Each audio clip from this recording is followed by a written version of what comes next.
미안해서 어쩌나?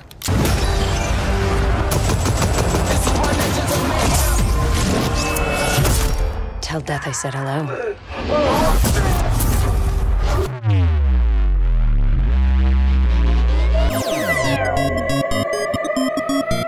Hi guys, today we will be talking about culturalization in some of the most successful first-person shooters out there. Yes, that's right. Specifically, we're going to talk about Valorant and Apex. Each of these games has a very distinct lineup of characters from different nationalities. Now let's start with Apex Legends. For this LocFact, we have some interesting insight from one of our previous guests, Yuhei Nasu. This game celebrates cultural diversity, and even in some cases, characters have a catchphrase in their native language that is intentionally left as is in the Japanese version as well. And for example, Octane will say, no hay problema. Watson will say, merci. And Crypto will say, yushime. Also, characters will sometimes mention foods or even items that are specific to their cultures. Exactly, it is beautifully done. Like when Horizon says, Airstrike! Keep moving or we're haggis! Most users will not know what haggis is, and it would have been easy for just say airstrike, move if you don't want to turn into minced meat. But this would have taken away from the character's heritage. Leaving the word haggis leads to users asking what is haggis, right? So this creates a curiosity for a culture that they may not even know if it were not for Apex. Yeah, I definitely had to Google that one, and I now want to try haggis. Yep, same. So yeah, thank you, Yuhei, for that insight. So now we want to talk about Valorant. Do you want to share more details about that, Ale? Yes, let's take a look at the character Sky to start. This character is all about Australia. Her animal skill, Guiding Light, is designed after a brown goshawk, a bird native from Australia, and several other Pacific islands. For hunting down her enemies, she can also summon a Tasmanian tiger, which is an animal that inhabited the same region and it is now believed to be extinct. Her accent does not go unnoticed, that's for sure. She's as lively and expressive as any other Valorant character. And also, another character worth mentioning here is the robotics genius Killjoy. Yeah, this character certainly brought a lot of debate among German players in terms of cultural representation. Since Killjoy does not drink beer, nor does she go around the maps eating bugboards or vice versa. After all, it is clear that she was not designed after your typical German stereotype. And yeah, absolutely. Here we all agree that cultural representation is not something that is easy to achieve. But we will definitely love to hear your comments on this and learn from your favorite characters in Apex and Valorant, and maybe share more details on some cultural aspects that you have may consider that were spot on. Thank you very much, guys. See you on the next LocFact. Hi, everyone. Welcome to a new episode of Open World. Today, here we have with us Ivan Lopes. Ivan has been working as a professional translator since 2009 in several fields such as literature, video games, and audiovisual translation. He graduated in Japanese language and literature from the University of São Paulo, where he's based. And he has also studied the Japanese language in Japan, where his appreciation for the ancient culture grew even more, of course. In his free time, he enjoys riding his motorcycle across Brazil. That sounds really exciting. Hi, Ivan. How are you? Hello. Thank you. Thank you for the invitation. It's an honor to be here with you. Oh, please. We're you. super excited to have you here. So, we want to start with your background because we know that you studied translation and interpreting. Yeah. But people from outside the industry might not see a big difference between translation and interpreting. But we know that there are actually very different skill sets for each task, right? Yeah. So do you think that having experience in both translation and interpreting helps you in game localization in any way? Because you know that you're often translating written text with the end goal of it being spoken out loud, right? So from your experience, did any of those fields ever connect or make you improve your work somehow? Well, absolutely. Completely connected to each other. They are at the same time very different, but also very similar, right? And when you are translating something, you have time to go on a dictionary to search for a certain word in internet and to read and read again and read a third time and read a fourth time the same sentence. A more paced Until you read kind of work. Yeah, like you read until you have it by heart, So, but you can improve. Whatever you are saying, you can improve. And this improvement will, in my opinion, in my experience, will be mostly guided by readability. If it's easy to understand, if it's not that easy to understand, if it's natural.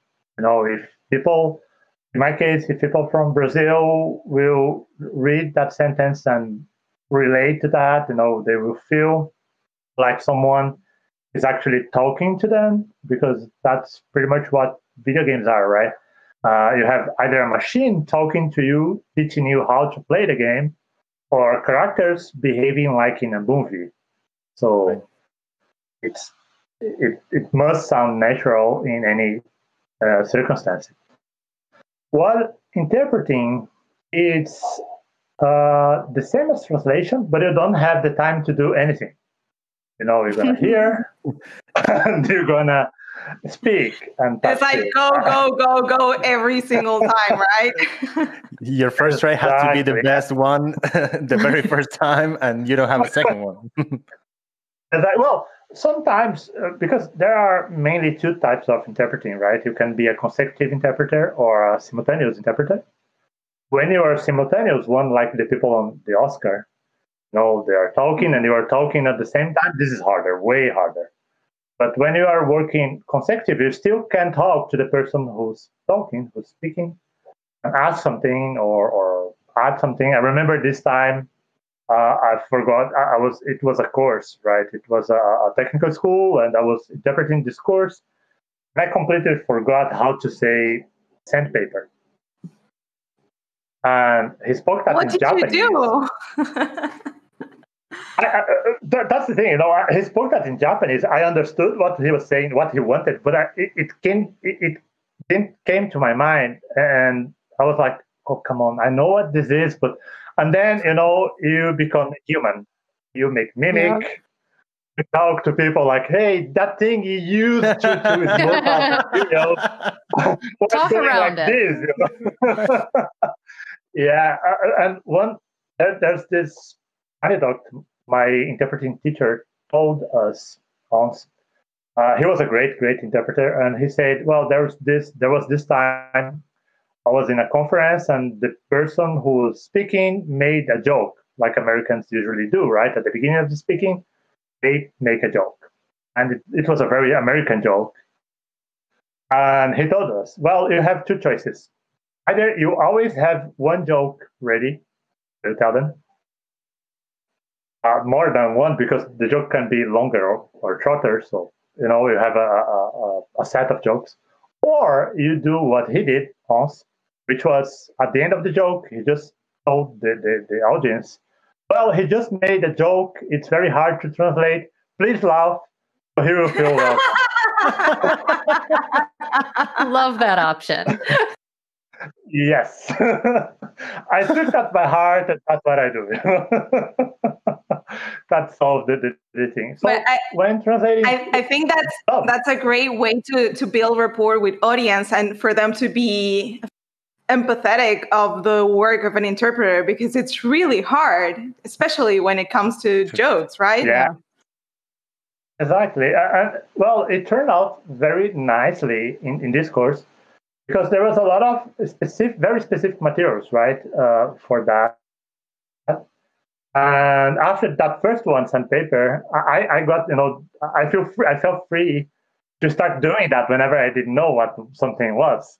And it after that, I was called by the same company, by the same people, to work for them several times. So they enjoyed. It worked, It worked somehow. out. It worked out. And as an American, I will say, if any of you are interpreting for me, I give you blanket permission to just go ahead and use that option B. As long as I come across as funny, I don't really care about how it happens. There you go. There you go. I have another one for you here. We were a big fan of some of the text that we were reading on the BrazLocT website, so much so that we thought it was important to quote this one word for word. People shouldn't be deprived of culture because of their status, social position, or educational level. And as humans, we fight where we can to help people the best we can. Could you tell us a little bit more about fighting the good fight? I would not call that the good fight. I would actually call that the human fight, And that's because when we were writing this, we were thinking about ourselves. In Brazil, less than 5% of the population, of the total population, can speak English. And less than 1% can actually speak English, because there's a difference there. You can understand, you can say something, Sure. and you can actually read a book, read something that is heavy, that is very deep. There's a difference in there. So it's a very low amount of population that can actually direct access to their cultures. And we are speaking of English, right? It's not even Japanese or Spanish. Surprisingly enough, there's even less people talking Spanish in Brazil, although we are very close and the languages are very similar. And well, not being able to speak or understand another culture makes you separated from that culture. Even though you have access to a lot of series, a lot of movies, even games, but if you can't actually understand what's happening, if you can't actually get a grasp of what they are saying and what's behind that, because the language there's a lot of several layers for a language, right? So when we are speaking, we are expressing our culture there as well. And it's very sad that people can't reach that. And us at BrazLocT, all of us came from a very humble social layer back there from the beginning. And we either struggled through or got contact with a lot of struggles to learn to be better, to learn new skills, to learn about the world, to understand that the world is bigger than it seemed. And well, personally speaking, I first became a translator because of one book I read. It was a Japanese book translated to Portuguese. And it was so beautifully translated. And in the preface of it, there was a very nice description of the translation work done in that book. Nice. And that was the moment I looked at that and I said, okay, this is what I want to do in my life. And, but I am where I am right now because of that moment. And that moment would not happen if that book wasn't translated. You see? Yeah. We never know actually Beautiful. What will touch people. Sometimes we say, even with friends, we can say something that is very usual, very normal for us, but for that person, it's life-changing.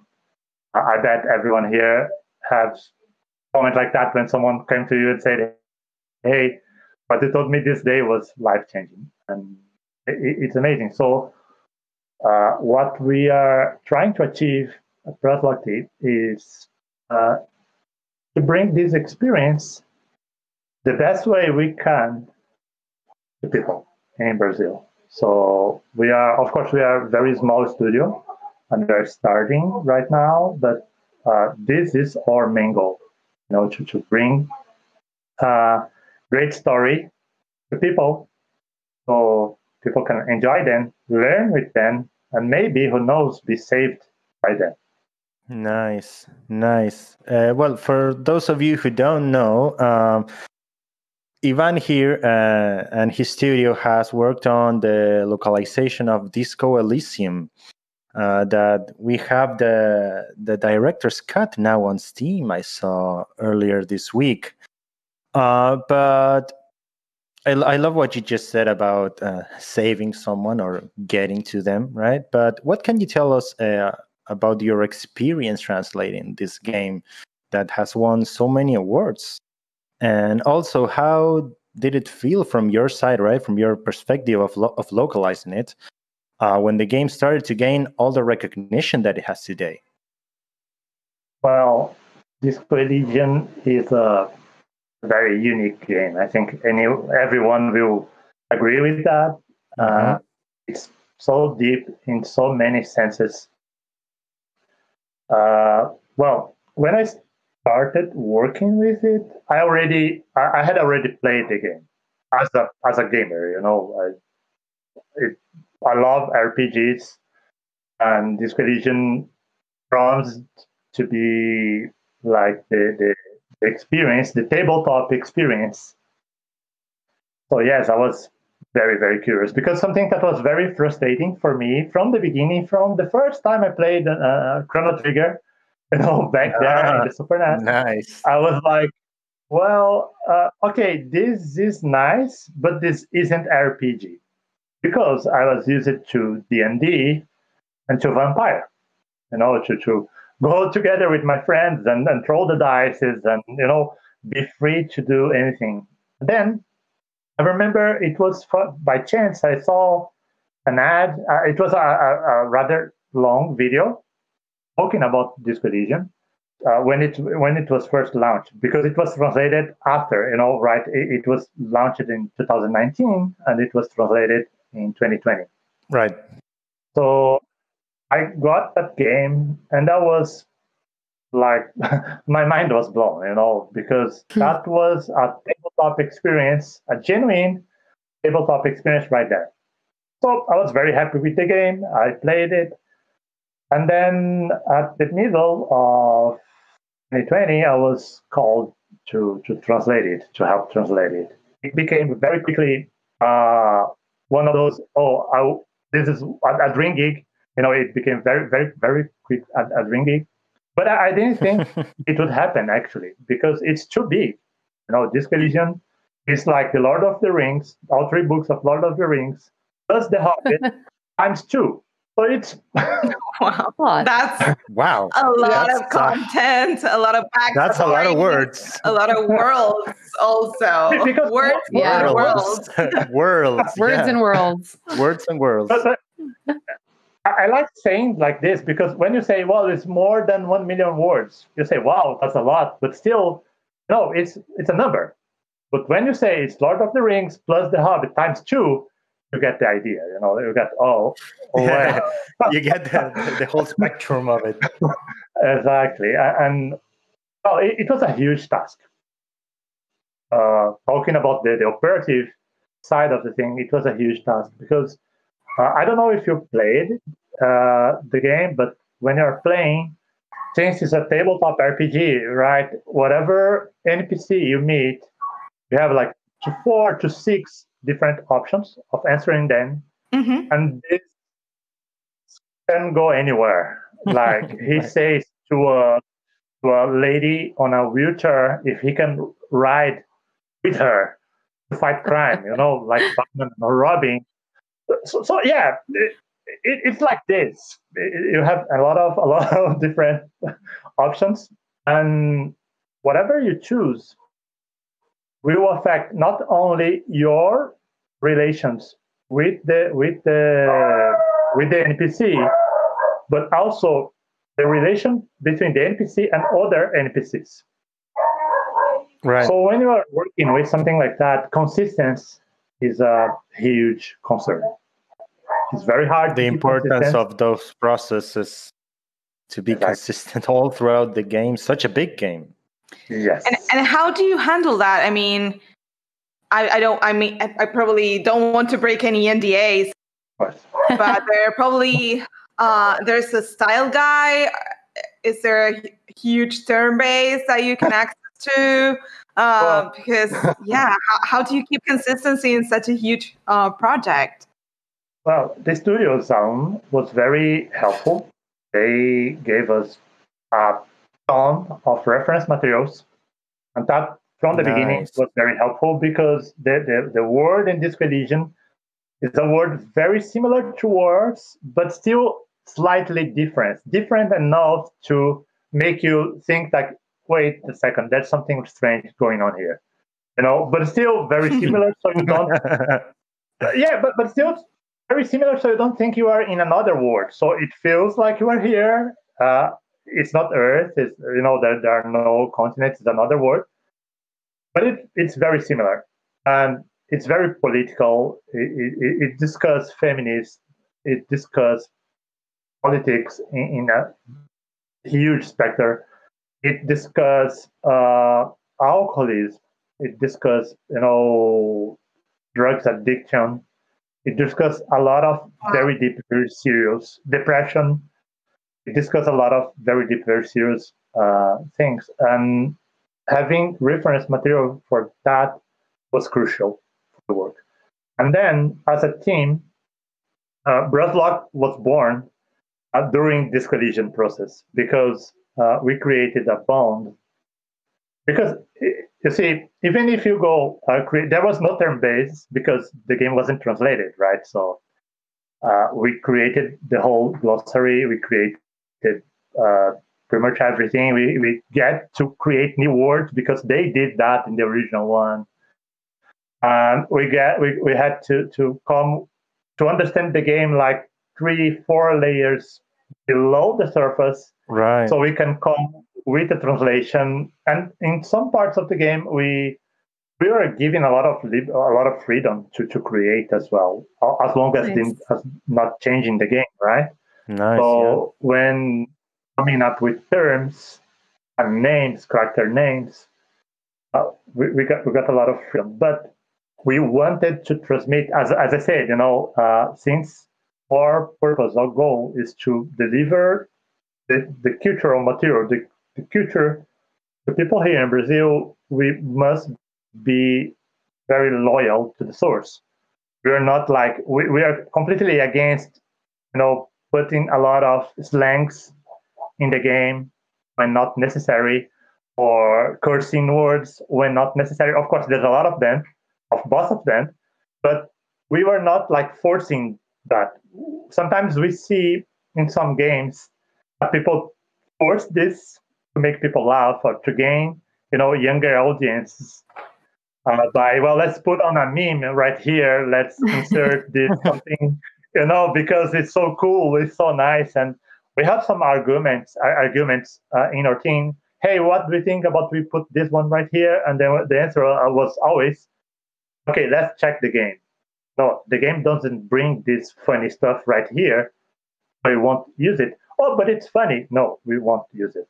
And then, so it was very discussing, and everything that we took a leap forward, to translate. Okay, let's make this.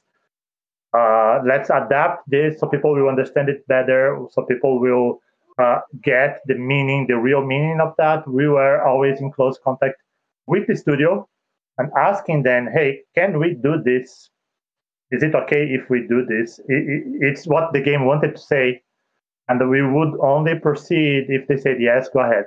If not, then we would go back to the project table, and think again and burn some cells and go with that. So there was a lot of talk. Answering your question about how we did it, it was a lot of talking between ourselves and with the studio, so we could get things done. And afterwards, it was only the usual process of having a glossary and obeying their glossary. And for me personally, it was it was a dream come true. My name is in there, so to have my name in a game that was so, that became so famous is an honor. I feel really proud. I feel very good in this place of my career right now, and everyone in our team, everyone in BrazLocT shares the same feeling of proud because there was a lot of compliments in Twitter about translation of Disco Elysium, and when it was launched, we were like, everyone had a diarrhea. Everyone was. I bet. I mean, did you sleep? No. How do you? How do you manage the nerve? You see, I did translate some big franchise before, but under NDA. So no one know what I did. I can't tell anyone I did. So it's again, I still go and check what people are saying about translation. Sure. But I'm not expecting anyone to come to my door with stones on their hands and start throwing. It's your fault that the game is so crappy translated. My dear franchise it's ruined because of you. And then but in this condition, everyone knew who we were. And there's already this huge fan base, and they are very passionate about it. And now that it went to PS5 and PS4, people are actually fighting on Twitter, because some people didn't like the game because, too many words, I don't want to read. If I want to read, I go to read a book. And the people that like the game are like, oh, you are stupid. You don't like to read. You don't know how to read. You should go back. So they're actually fighting over it. Big debate. Big debate. It was a huge thing. And then we spent the next week after the launching, both for the base game and for the final cut. Now we spent the whole week watching Twitter. Again, the whole day. Not overthinking it at all. Chilling, Not right? at all. But I mean, We are completely relaxed and chilling. The stakes are really high. Your name is in there. Your friends know that you did that, right? Like, it's not like about the game personally.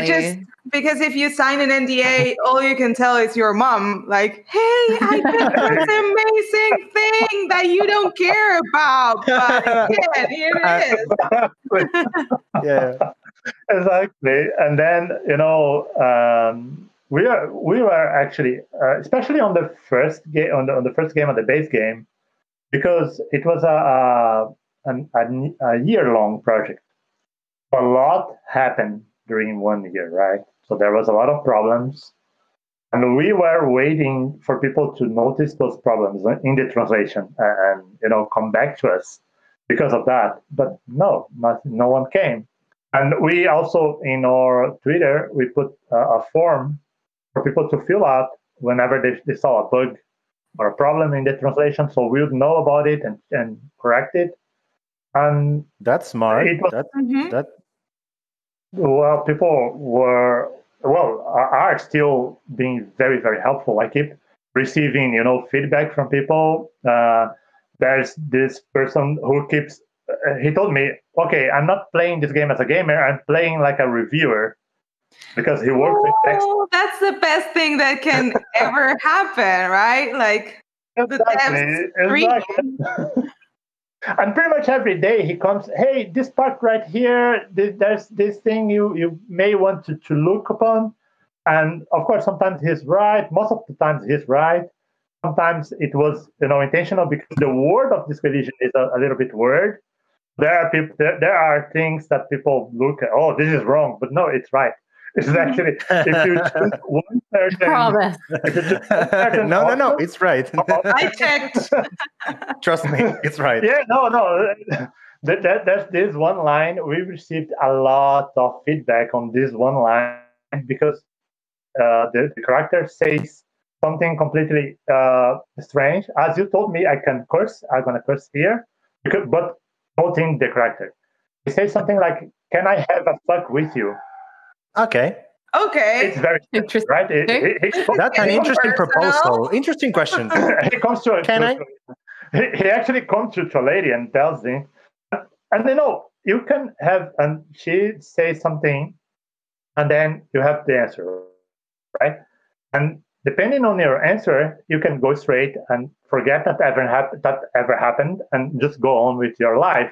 But there's one option when she will actually laugh at you because she asks you to say that again. Yeah, she asks you to say that again, and then you can just say no and go ahead or change the subject, or goes something like "say what," and then she tell him, "Well, say again what you just said," and then he says the same phrase but in the correct way, and then he goes like, Oh. "No, you didn't say that. You say this one right, this thing right here. Oh. That's not how people talk."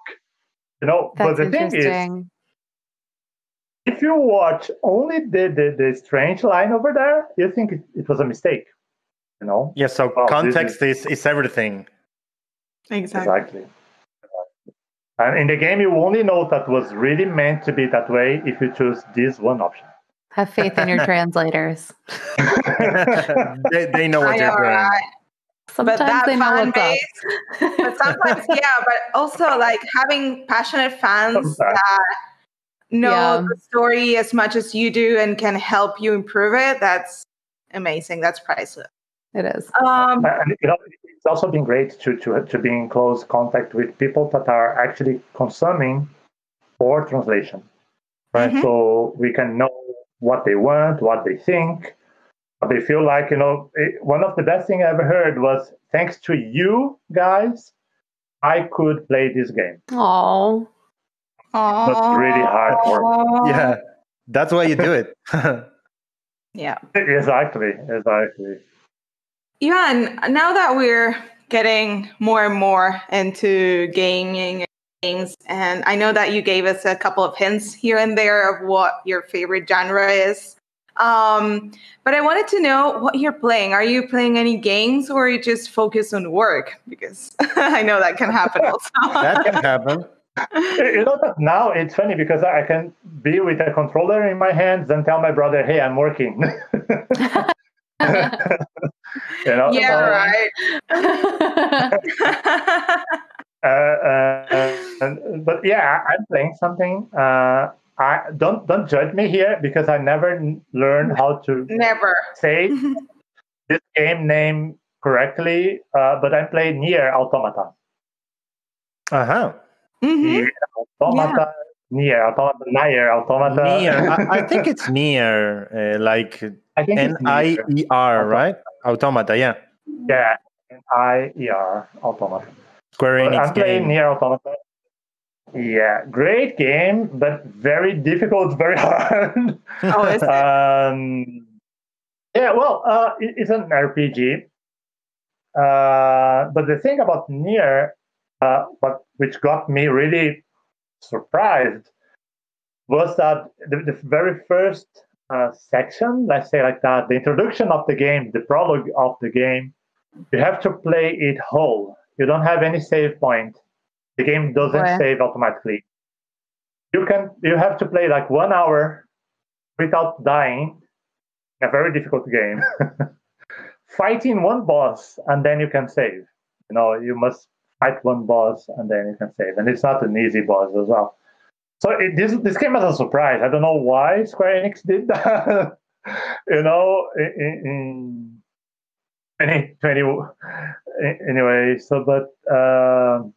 yeah, I'm having fun with that. Great graphics, extremely nice story.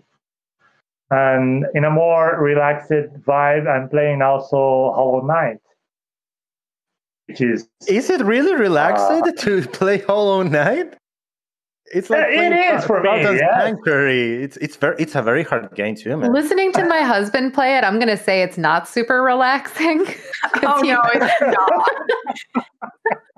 It's a Metroidvania. Frustrating at points. Yeah, well, comparing with Nier, I think that is a little it's considerably more relaxed than Nier. So relatively speaking. I was playing Cuphead. Again, love not very Cuphead. relaxing. Again, not very relaxing. Not at all. Not Cuphead is not relaxing at all. But if you compare Hollow Knight with Cuphead and Nier, then yes, you have like it's pretty much one of those Animal Crossing or something like that. Yeah, well, compared to that, Yes. So I'm playing those, and I'm also watching the gameplay. I don't have a PlayStation right now, so I'm watching the gameplay of Final Fantasy VII Remake. Oh, yes. That's a good one. Yes. I'm kind of mixed feelings about the remake at the moment because I'm a big, huge fan, hardcore fan of the original one. But we gotta understand that the time has passed, right? yeah. So, we want to go now to our meme section because we always like to end our show with a meme round. And we ask you, of course, to share with us your favorite memes. I'm going to share my screen now. This gives me anxiety. That can look like any MMORPG ever, right? Yes. I felt like I actually translated. I started my career translating MMORPG. And I made, and when I went on to look the translation, the implemented translation, this is what I saw. This was pretty much what I saw. I was the one translating it, and I couldn't find myself in there. And then I would think, well, I'm getting old. Indeed. Oh yeah, same happening here. Where do I start? What do I have to pay attention to? A lot of things happening, and sometimes if you have like 3 or 4 things on the screen, it's already difficult. And then you look at those games and a lot of menus, and there's this small chat. If it was not enough, all the menus, all the messages, and all the buttons, there's this small chat window over there. Another chat. Oh boy! Man, come on. Oh my, that's a lot for my short spam attention. Yeah. Short attention spam. This one. Painfully accurate. This happens quite often, so this is pretty accurate. Yeah, I couldn't resist this one. I couldn't resist this one because it's pretty much the same. Any game you take. Well, I play RPGs. There's always a desert. Always a desert. There's always a desert, and there's always this kind of song playing on the desert. Sepia filter to let you know that you're in Latin America in any TV show or movie. Exactly, sepia filter. Exactly. It's painfully accurate. Yeah.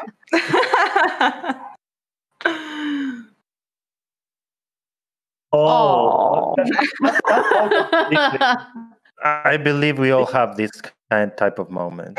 Yeah, that one hurt a little. This was my face playing The Witcher 3.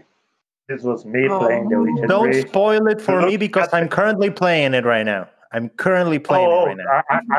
would never, but play as much side quests as you can. They are so fulfilling. They are so fulfilling, the side quests. For me, they're better than the main quest, for me. But you know what? This is a polemic opinion. I think that the side quests from The Witcher 2 are actually better than The Witcher 3. The Witcher 3's side quests are more complex, let's say. You have to go to several places and talk to a lot of people. They're more long and more complex, but nothing beats the troll side quest in the beginning of The Witcher 2. Nothing beats that. Interesting topic. We would love to hear what everyone thinks about that also. Yeah. So this one. There comes Okay, There comes Sephiroth. I play Dark Souls and Bloodborne, and this is real. Oh, yeah. Come on, man! You hear it laughing. Come on, it's the end of the world. It's like You're gonna die. Probably. the angels are coming, announcing the apocalypse, and that's what's gonna happen. That's it. All the drama. Immediate spookiness. Come on, if music starts playing and music has lyrics, it's already frightening enough. If it's in Latin, it's going down. No, you must. It's going down. Yeah, Armageddon. Save button, save button, save button. Exactly. You see the save icon showing up there and start playing Latin. It's over. Oh, this one, I saw a very nice tweet about this one recently. They were saying that it's very important to have busy adult mode for every game. I saw that one. Yes, please. I didn't. So great It's like- advice. Because you come back to the game months after, weeks after, you don't remember anything anymore. And you need a mode that will tell you where to go, what you did, because you forget about the whole history. And if the game doesn't have some kind of journal, you are lost. And where you must do and anything else. So, yeah. Game devs, listen up. Really. Busy adult mode suggestion. Busy adult mode. Log, please. You were in this quest. You need to go here. Remember. Help us out. Like, This is what happened. A very short summary of what happened. exactly. Like when you go back to a new episode of a show that you were binge watching, and then you suddenly stop for some reason. When you go back, you know where you were, and you have like a preview or something. So yeah, We need that in games. It's like when exactly like Game of Thrones. If there wasn't the series, if you were waiting for the next book, come on, there's already 10 years. I know. So I already can't tell what happened in the books and what happened in the show. I'm going to need somebody to go through my brain and like separate what happened and what didn't happen in the books. exactly. I was thinking, well, when it's close to be launched, I may read everything again, and then I was like, man, I don't have time even to read things I have to read. I know. It's a lot of reading. You can always blame the Mandela effect, right? Just your imagination inventing memories of Game of Thrones. And blocking out memories of Game of Thrones. Yeah. yeah. Especially from the TV A little bit of both there. Last season. Selective memory. Selective memory. That haven't happened. That didn't happen. So Did not happen. if I don't remember, it didn't happen. So that's Exactly. This one. Have you ever played The Messenger? It's a platformer, just like Ninja Gaiden. Oh No, I haven't. Whenever you die, The Messenger is a very cool game. If you like Ninja Gaiden, The Messenger is the right choice. And whenever you die, comes this demon-like figure and starts insulting you. Things like, "Are you playing with your feet? No. Oh, you did that on purpose." That's very nice. That's not very nice. You can always say, he comes up and you can always say you are testing something. I used to do that with my brother. And he comes insulting you. Isn't hot. That's how I felt. This meme is how I felt whenever I died in The Messenger. All the feels. Yeah, I never switched for the easy mode. So. I can tell that you like challenges. Well, that was the end. Well, Ivan, it was a pleasure having you. I cannot believe time is up already. That was really fast. It really did. I talk a lot. I'm sorry. I told Alexis I talk a lot. Oh, but we love we are hearing here your to talk. story. That's why we want you here. We want to hear all your thoughts. Thank you for the invitation. It was really a pleasure talking to you. Oh, please, thank you for your time and for sharing your wisdom on video game localization. And hope to see you soon. Everyone, stay safe and see you on our next episode. Bye. Bye, everyone. Bye.